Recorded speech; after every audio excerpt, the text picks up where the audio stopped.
बाबा चारण में मार जावा।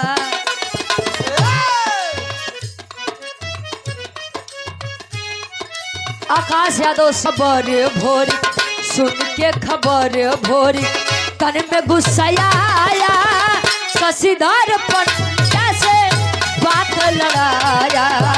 सुन के खबर तन में गुस्सा कहे सुन के खबर भोरी तन में गुस्सा आया और शशिधर पंडा से बात लड़ाया। बात